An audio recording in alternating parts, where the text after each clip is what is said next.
Shalom saudara pendengar saudara rohani yang dikasihi Tuhan Yesus Kristus. Selamat datang di renungan rohani malam hari ini. Selamat malam, saya berdoa agar saudara sehat selalu. Semoga Roh Kudus hadir di tengah kita saat ini. Sebelum kita mulai renungan malam ini, marilah kita bersama-sama berdoa. Bapa kami yang di surga, Bapa di dalam nama Tuhan Yesus Kristus, kami sungguh mengucap syukur, ya Tuhan, oleh karena Engkau sangat baik buat kami. Engkau ada bersama kami dan menopang hidup kami di siang hari dan di malam hari. Engkau ada bersama-sama dan menyertai kami. Tuhan, kami memuji dan bersyukur kepadamu pada malam hari ini, kami masih bisa berkumpul di rumah kami yang kecil ini. Tuhan, saat ini kami hendak mendengarkan firman-Mu. Berilah pengetahuan dan bimbinglah hamba-Mu ini agar apa yang Engkau firmankan dapat bekerja sesuai kehendak-Mu. Buat kami jemaat-Mu, bukalah hati dan pikiran kami untuk mendengar dan menerima firman-Mu. Kiranya firman-Mu ini dapat menjadi berkat bagi kami. Berbicaralah Tuhan, kami sudah siap menerima firman-Mu. Di dalam nama Tuhan Yesus Kristus kami berdoa dan mengucap syukur. Amin. Sahabat saudara rohani, pembacaan ayat emas Alkitab renungan kita malam hari ini.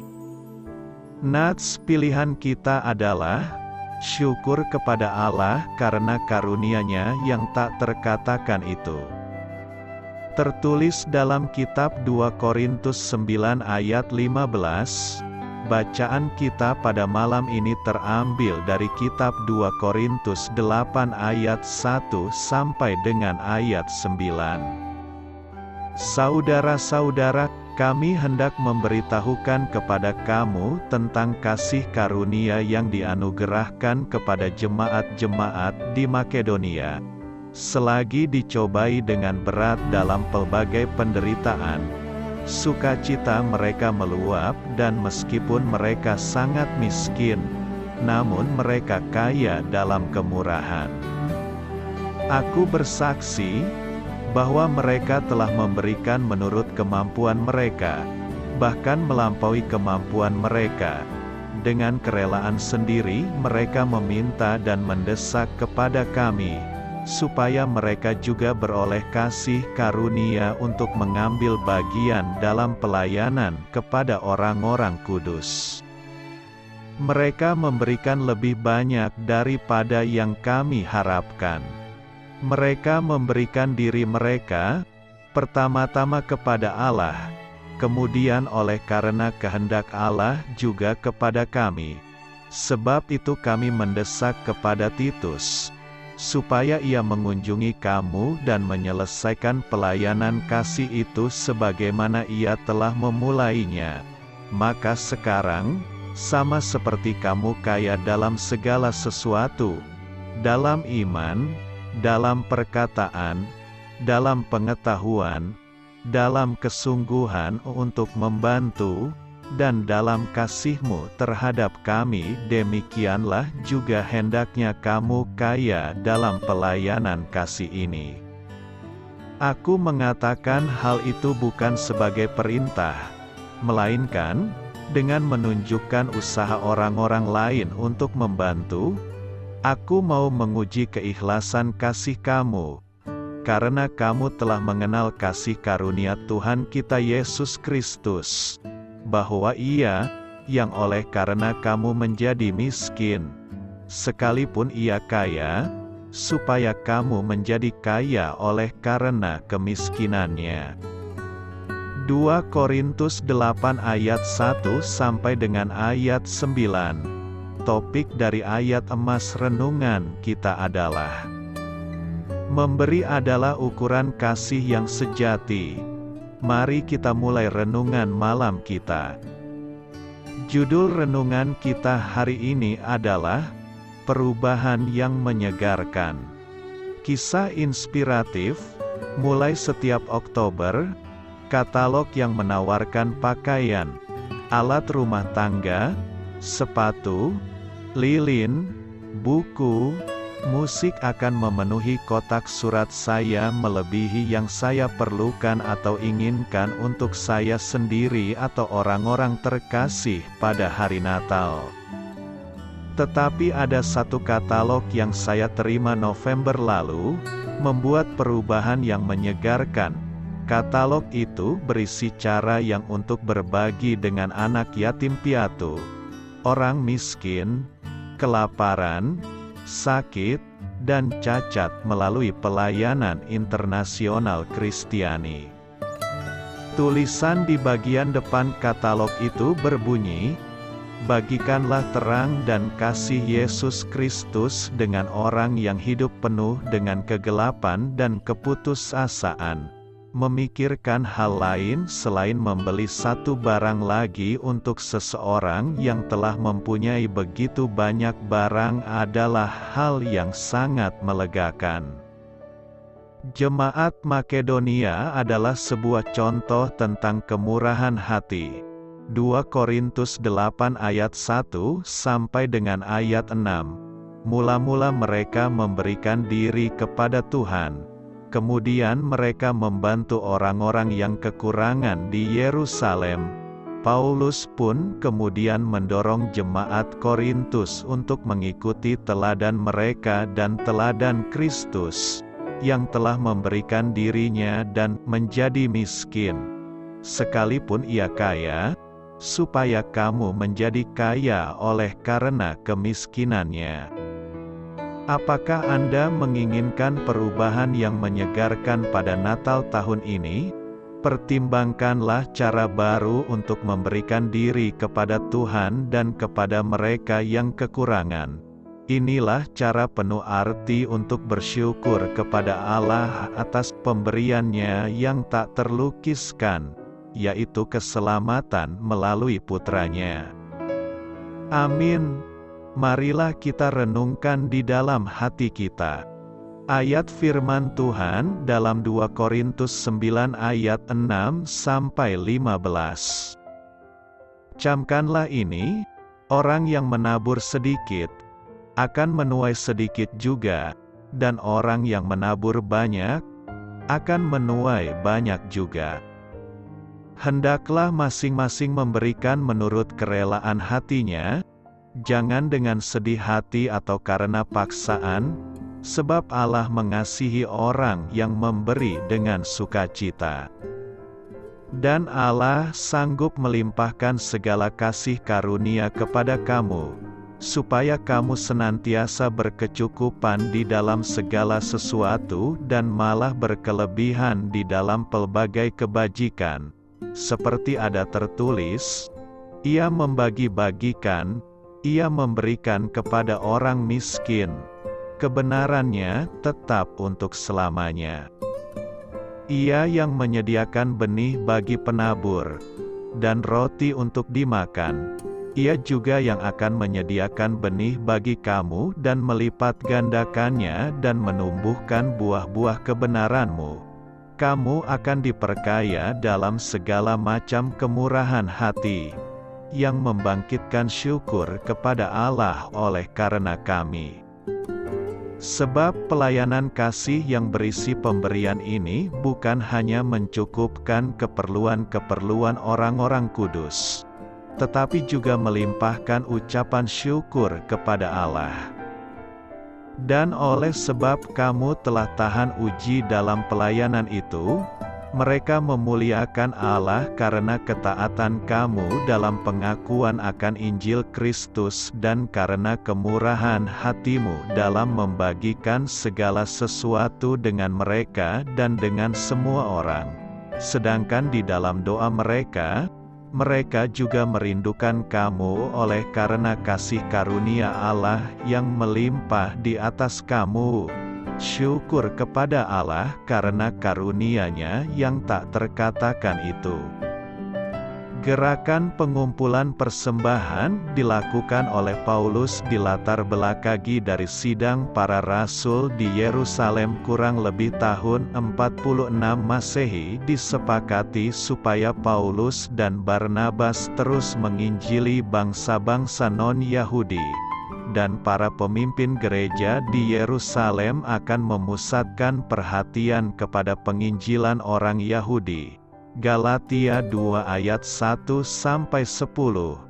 Tapi ditambahkan oleh para pemimpin di Yerusalem permintaan khas kepada Barnabas dan Paulus, yaitu supaya tetap mengingat orang-orang miskin. Galatia 2 ayat 9. Ketentuan itu disambut baik oleh Paulus, sehingga dengan giat dia mengumpulkan dana dari jemaat Kristen yang didirikannya dan mengusulkan supaya ada persembahan mingguan. Pengumpulan dana ini juga adalah bentuk tali kasih keesaan gereja antara jemaat di Yahudi dan non-Yahudi yang dibangun oleh Paulus, yang sebelumnya terjadi perdebatan tentang orang Kristen non-Yahudi harus lebih dahulu menjalani tradisi Yahudi. Namun hal ini telah diselesaikan di sidang para rasul di Yerusalem. Sehingga pengumpulan dana ini sebagai ikatan kasih yang seiman di dalam Kristus. Bagaimana jemaat non-Yahudi merenungkan keadaan mereka sekarang sebagai seorang Kristen tidak lepas dari sejarah. Paulus menjelaskan bahwa orang Kristen non-Yahudi telah mendapat harta rohani orang Yahudi, maka orang Yahudi juga layak mendapatkan pelayanan melalui harta duniawi dari orang Kristen non-Yahudi, yaitu orang-orang miskin yang ada di Yerusalem. Roma 15 ayat 27. Bagi Paulus, pengumpulan persembahan bagi orang-orang miskin di Yerusalem memiliki arti yang jauh lebih dalam lagi. Dalam nas ini, Paulus mengembangkannya dari sudut teologi, yang mana dalam 2 Korintus 8 dan 9 mengembangkan tentang persembahan Kristen. Kita menuai sesuai dengan apa yang kita tabur. Jika seorang tidak menabur, maka ia tidak akan menuai. Jika seseorang menabur sedikit, ia akan menuai sedikit. Jika seseorang ingin menuai banyak, maka ia harus menabur banyak. Jika seorang petani mengolah 1 hektar tanah, maka ia akan menuai dari 1 hektar tanah. Jika seorang menabur kedagingan, maka ia akan menuai kebusukan yang dihasilkan kedagingan. Sebaliknya, semakin banyak menabur dengan roh, maka ia akan menuai hidup yang kekal dari roh itu. Galatia 6 ayat 8. Pada ayat 10 dikatakan, ia yang menyediakan benih bagi penabur, dan roti untuk dimakan. Ia juga yang akan menyediakan benih bagi kamu dan melipat gandakannya dan menumbuhkan buah-buah kebenaranmu. Kita ingat pengajaran Tuhan Yesus melalui perumpamaan tentang talenta, Matius 25 ayat 14-30. Ada hamba yang baik dan setia karena telah memperoleh laba dari talenta yang dipercayakan kepadanya. Sementara ada hamba yang jahat dan malas karena talenta yang dipercayakan padanya tidak menghasilkan apapun. Apa yang ada pada kita sesungguhnya berasal dari Tuhan. Dan Tuhan mau supaya apapun yang dipercayakan pada kita dapat kita pertanggungjawabkan melalui buah dari pengenalan kita padanya. Jika benih yang diberikan Tuhan itu tidak menghasilkan buah, maka bagaimana mungkin kita akan menikmati buah dari kebaikan Tuhan? Allah mengasihi orang yang memberi dengan sukacita. Adalah suatu sukacita yang besar jika kita memiliki kesempatan untuk memberi. Niat memberi itu datangnya dari ketaatan kita pada perintah Tuhan, bukan karena paksaan atau sebaliknya memberi dengan harapan orang lain akan melihat dan memuji kita. Pengharapan kita kepada Tuhan dalam hal memberi bukan berharap tuaian dalam daging, tetapi tuaian hidup sorgawi. Kita menuai lebih daripada yang kita tabur. Di ayat 8 dikatakan, supaya kamu senantiasa berkecukupan di dalam segala sesuatu dan malah berkelebihan di dalam pelbagai kebajikan. Jika kita memberi dengan tulus dan sukacita, maka Tuhan juga akan memberkati kita, sehingga ketulusan kita untuk tetap memberi tidak akan pernah berhenti. Sebab Tuhan yang akan menyediakan keperluan kita untuk memberi. Sesungguhnya Tuhan akan senantiasa mencukupkan kita agar senantiasa dapat memberi. Berkelimpahan ucapan syukur kepada Allah. Syukur kepada Tuhan jika Tuhan masih memberikan kesempatan untuk kita memberi. Banyak orang enggan bahkan menolak untuk memberi atau membantu, sebab prinsip hitung-hitungan duniawi telah melekat dalam dirinya. Jika memberi, maka akan ada yang berkurang dari dia. Jika menerima, maka akan ada yang bertambah padanya. Padahal, tidak demikian konsep dalam iman Kristen. Jika kita memberi, sebenarnya kita hendak bersaksi bahwa Tuhan memberkati kita. Sebaliknya, jika kita menerima, kita hendak bersaksi bahwa Tuhan memelihara hidup kita. Baik yang memberi maupun yang menerima adalah sama-sama diberkati oleh Tuhan. Yang memberi dan menerima sama-sama bersyukur dan memuji nama Tuhan. Disinilah ucapan syukur yang melimpah kepada Allah. Doa saya menyertai saudara sekalian. Saya memberkati Anda agar sewaktu Anda mencarinya dari Dia, Bapa Surgawi Anda akan memberikan bagi Anda roti harian Anda. Dalam nama Yesus Kristus, Tuhan yang berkuasa atas alam semesta dan menuntun kita kepada iman yang menyelamatkan, Tuhan Yesus menyertai senantiasa.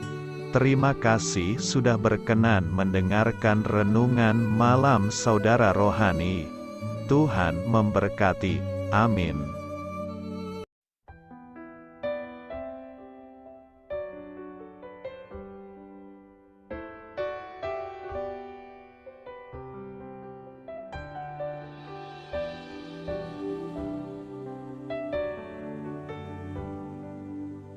Marilah kita renungkan, sahabat saudara rohani, demikianlah renungan firman Tuhan malam hari ini.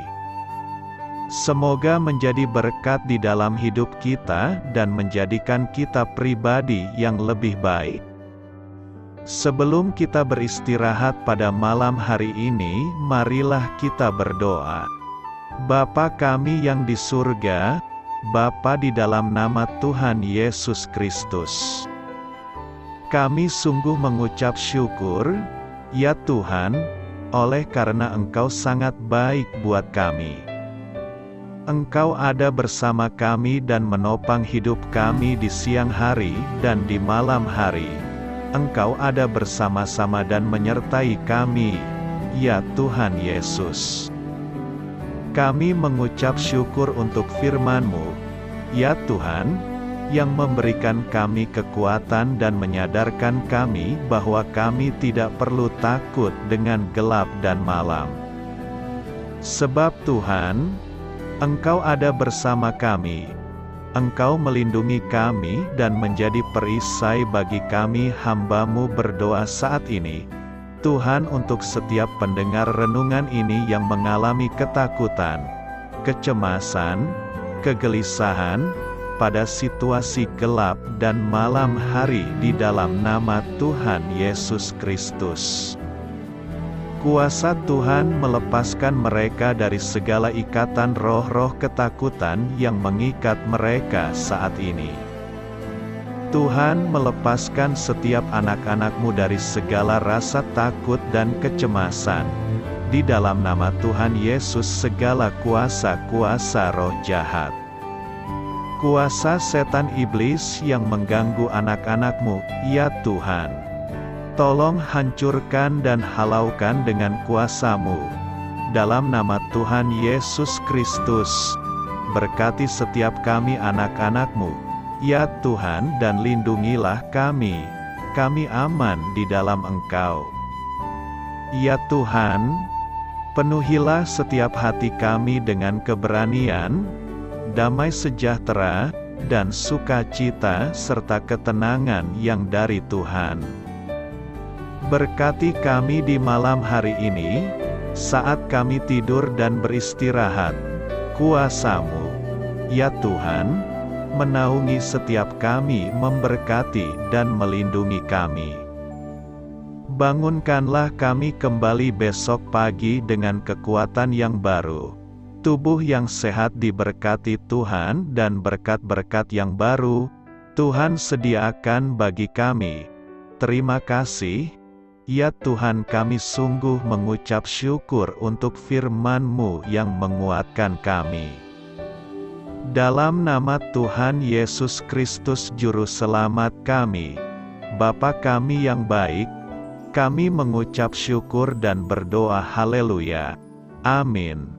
Biarlah firman Tuhan menjadi pengingat untuk kita semua, bahwa tuntunan dari Roh Kudus akan selalu memberi jalan keluar bagi setiap permasalahan hidup kita, dan memberi kedamaian di hati kita. Amin. Sampai jumpa di renungan malam saudara rohani berikutnya.